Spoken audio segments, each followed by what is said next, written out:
In early 1980s, a woman named Nyakarura, married for nearly 20 years and a mother of seven children, stood at a crossroad of a decision that would change her life forever. That evening, her husband came home drunk. He stormed into the hut, kicked over the food, and turned violent. He beat her. Her little girl screamed, "Oh, don't kill mommy," running from the only protector they knew, who had become a monster. She divorced him and chose to raise her 7 children on her own, not as a broken woman, not as a cast out, but as a one of the few brave enough to believe that God saw them, that God heard their unspoken prayers, and that God would walk with them. That night, in the cold darkness, Nyakarura walked away, her daughters trailing behind her toward her mother's house. But with each step, she was not just leaving a home, she was leaving a system. That night, she made a decision. Enough is enough. She would no longer be bound by tradition that told women to suffer in silence. She would no longer be shamed by church that whispered against divorced women and single women. She would no longer let vulnerability decide the future of her children.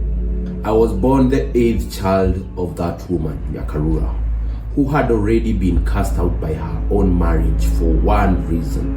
She hadn't given her husband a son.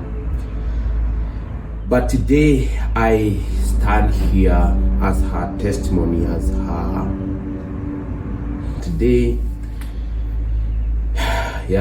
stand here as a testimony, as her testimony, as her own son.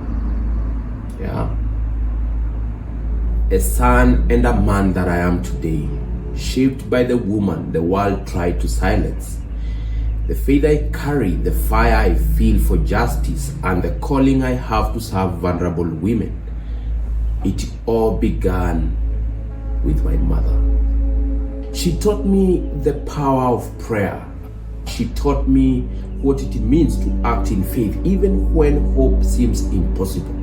And now, as I study at Harvard University, I feel very privileged and very honored.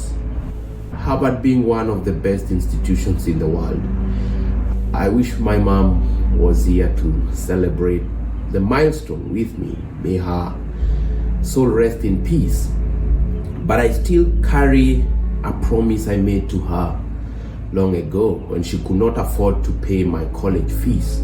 I will work hard and one day I will go back to school. That promise has now become GraceHouse, an idea born from my Harvard journey and grounded in sound biblical theology and spiritual leadership training.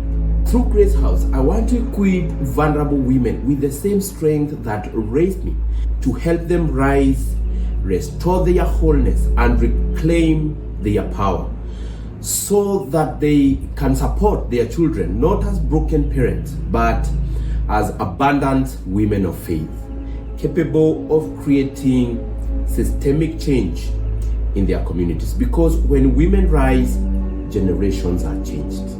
I created GraceHouse so that women like my mom don't have to walk alone anymore.